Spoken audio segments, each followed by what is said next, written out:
begin.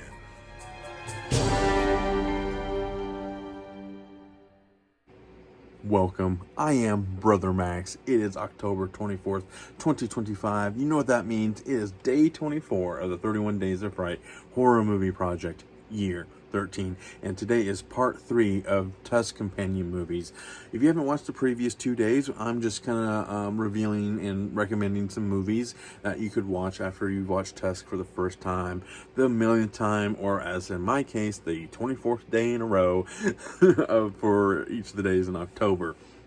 But and each day kind of had a kind of a theme, and the movie had to be start with the letter T, just because I am a glutton for punishment and had to make it harder on me for absolutely no reason. Like for day one, the movie had to be about transformation against one's will, because that's the main theme for Tusk, which was Wallace gets turned into a walrus against his will, and then Melvin from the Toxic Avenger gets bullied so hard he jumps out a second-story window into a barrel of toxic waste and turns into the Toxic Avenger.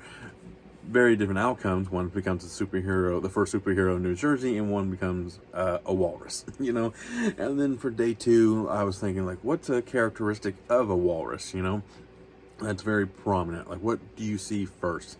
Is it the mustache? Whatever. So I went with the tusk, and the movie had to start with the letter T.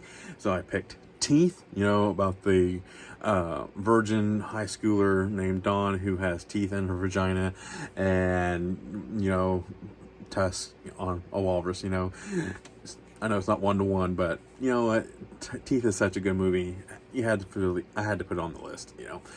And for today, I wanted to pick a trait, like what was a nice characteristic of the villain himself, Howard Howe.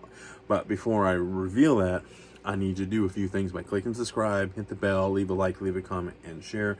And do what I just have asked of you for me for the following people. You got Professor Macabre, who's been killing it with some of the photos he's been sending me of me as a walrus, and which will show up very, very soon on the channel.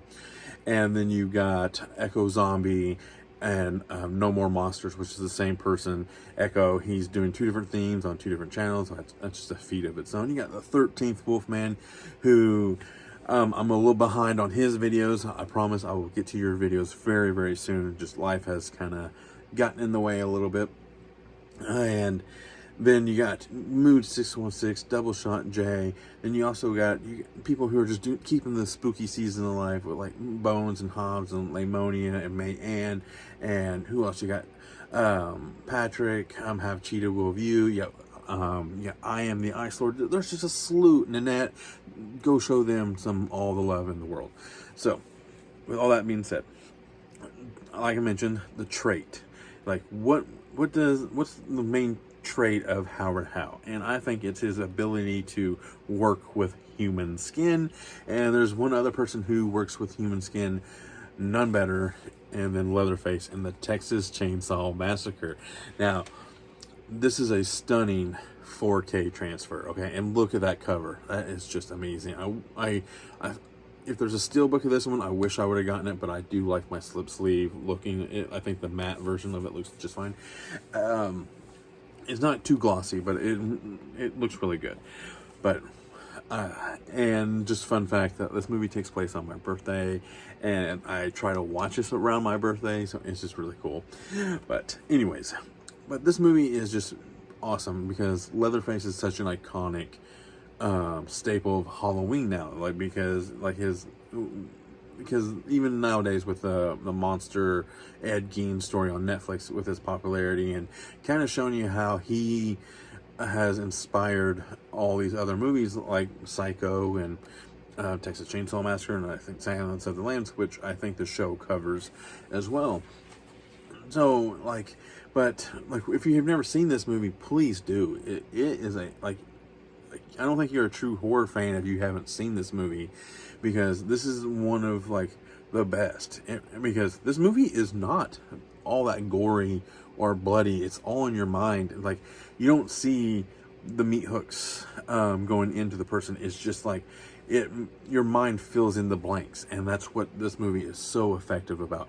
Yes, there is some really rough moments, but and some very uncomfortable moments, but for the most part, this movie, it just makes you fill in the blanks and uses your mind to fill in the blanks. That's just like that to me is expert filmmaking. Okay, and there's a particular shot where the camera follows one of the characters from underneath, like a swing set, and into the house, and like it's just a beautiful shot. Okay, I know there's a very attractive lady in the scene too, but it's just like, but from a cinema, like someone who loves the way cameras move and movies, like I've already covered this with a cinematography episode about Tusk, like that is a character of its own. And so just watching that camera, and many movies have recreated that particular shot, and not to the effectiveness of in this one, but. And then just Leatherface himself, okay, like his ability to work with human skin, and like you kind of see the mask. I think is this one. I do sometimes, a couple times, the movies do kind of run together. I think you actually see some variations of his mask. I think one has a little bit more makeup on it. One's a little bit more rugged, like this one right here, and. So, he works with human skin. So that's kind of what my theme was for today, was his trait. So, but 1 second, please. Just bear with me.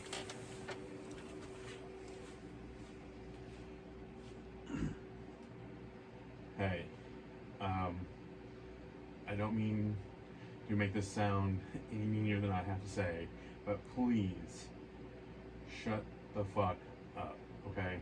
I'm over there. This is my like 6th take. I'm trying to go to bed. I have to work tomorrow. I just need you to shut your mouth, okay? I'm sorry that your episode didn't do all that well and no one wanted you to come back, okay? But that's your fault for not talking on camera, okay? So just do me a favor, shut your fucking mouth while I do my video, and then we can talk afterwards, okay? Thank you.